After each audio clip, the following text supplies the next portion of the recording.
It is the end of the day on Monday. I have spent, as you may have seen from these clips, pretty much the entire day, well, at least till 2 o'clock, cutting pieces for the drawers. These are the sides, backs, and fronts along here and down in here at the front on the bottoms. I have a total of 90 pieces.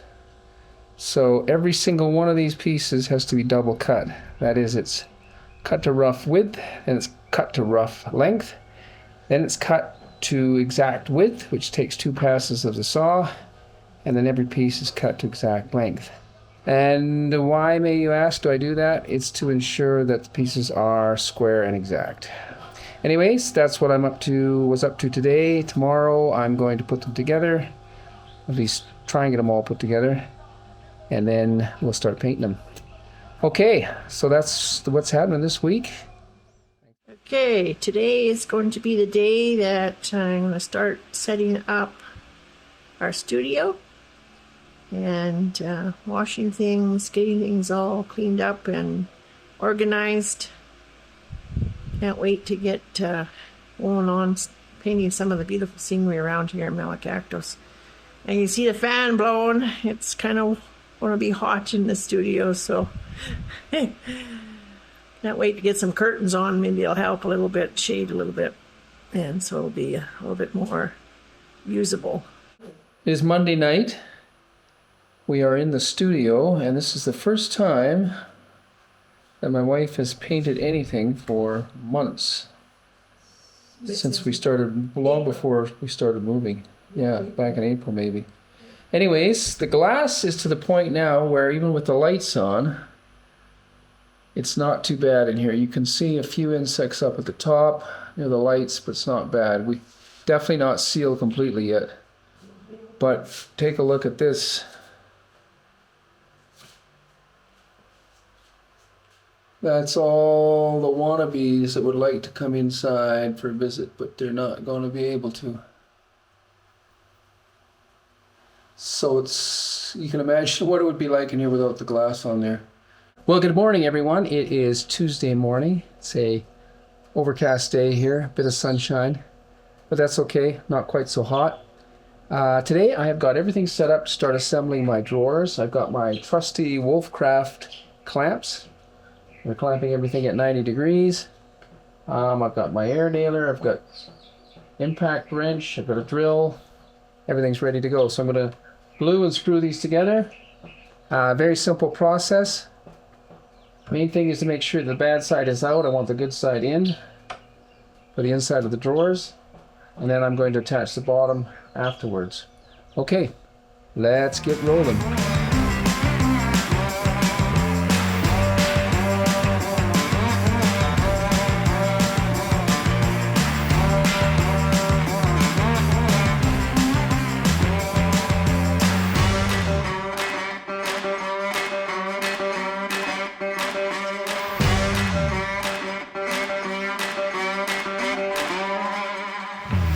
Well, I messed up already. I cut the bottoms for these small drawers too small.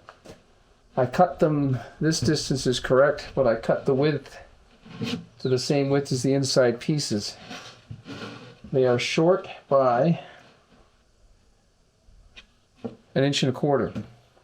Thankfully, I just went and checked the rest of the bottoms for the larger drawers. They're the right size. I was thinking I was going to have to cut all of them again. That would have been an entire waste of 3 sheets of plywood. So all I have to do is remake the small ones. I have an extra sheet of plywood there. I actually have one piece that is very close that I can use. And I will have to make some drawers for the island that are a bit smaller so I can use these. This distance front to back is perfect. It's just the width. So if I make one cabinet a little bit smaller, I can use these 3 pieces. So it's not going to be a waste. Okay, onwards and upwards. We continue.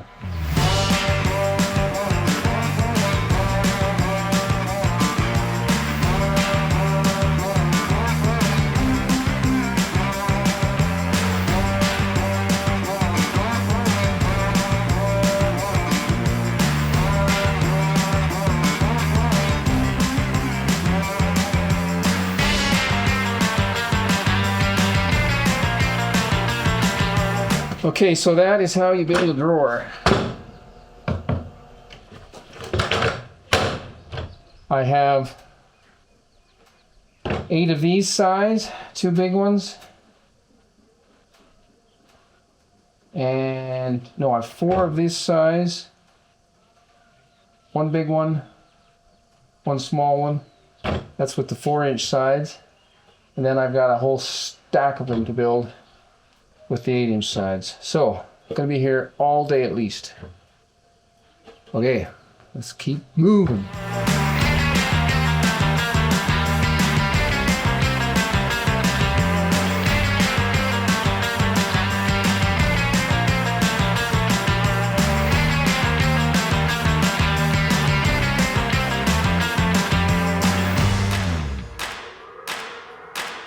Well, good morning, everyone. It is Wednesday morning. What you're looking at here is the culmination of, well, a full day's work spread over 2 days. I have 18 drawers. They yet need to be sanded, treated, and painted. There's 15 here. 3 more up on top. I'm going to try sanding these today, and then we'll probably start painting them tomorrow. Probably won't install them till next week. I need to go to Laurel and get some larger slides for the bottom drawers, the bigger ones anyways, just to support more weight. The slides I bought are okay for the smaller drawers. Meanwhile, my wife has been working on this little stand. We've had this stand for a long time. We used it to put our water on, among other things, in the kitchen. But she sanded it down and painted it green to go with the kitchen. But it's going to be sitting right out here against this wall. So she's been working on this for on and off for a couple of days now. It's looking really good. Well, good morning, everyone. It is Friday morning here. Yesterday we were in Laurel. Had to pick up a few things, get some groceries, etc. So I haven't done much on my cabinets for the last couple of days. Today I have to sand all of these boxes down. I did a rough sanding on them, and I put some wood filler on the sides. The backs and the fronts I'm not worried about, nor the bottoms. But I will give the whole thing a light sanding, and on the inside particularly has to be sanded well. And then we can start painting them. White on the inside, green on the outside.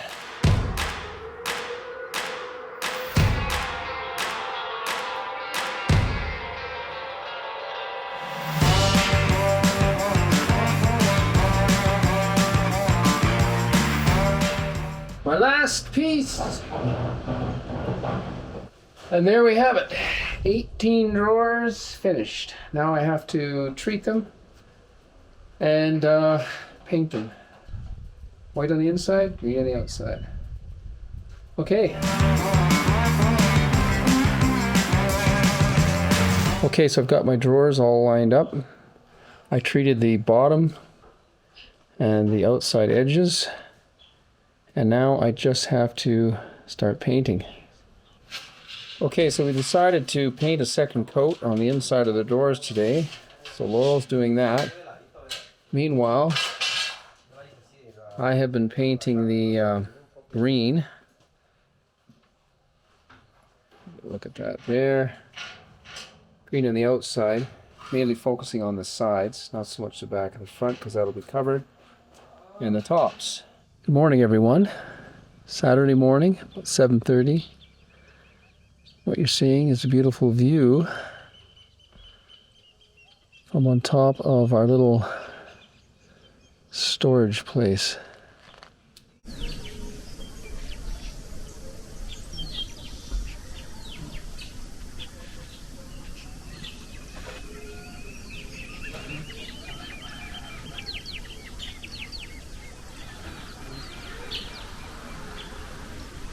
So the reason I'm able to stand up here is because we took the tank down.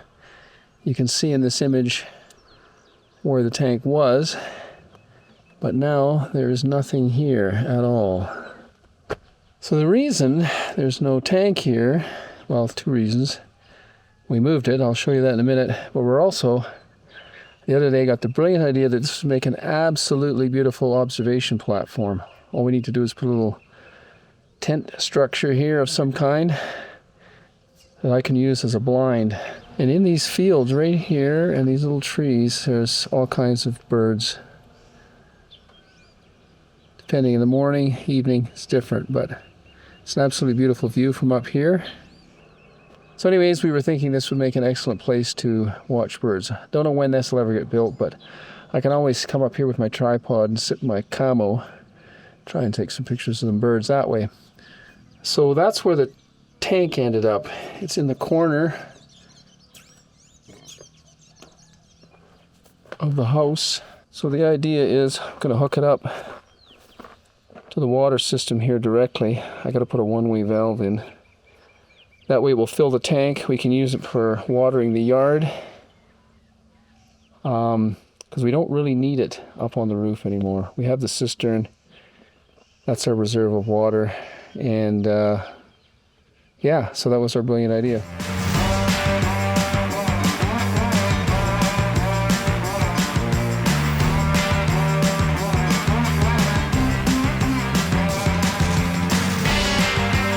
So what we've got is we've got a valve from the street right here. Goes up into the top of the tank. Inside the tank there's a float valve so it doesn't overfill. And then down at the bottom we have a valve, and we have the little tap for the hose right here at the bottom, so that when there is water from the street, you'll get water directly here. When there isn't, we just what's automatic, you just hook it up and you'll either get water from the street or you get water from the tank, one of the two. And we can use this for watering plants. The other idea is eventually we could put some eaves in here and we can fill this with rainwater. That's actually the long-term goal here, to have several of these tanks around the house. So we'll talk to you later. Thanks so much for tuning in, following us on this little journey home on the range. Talk to you next time.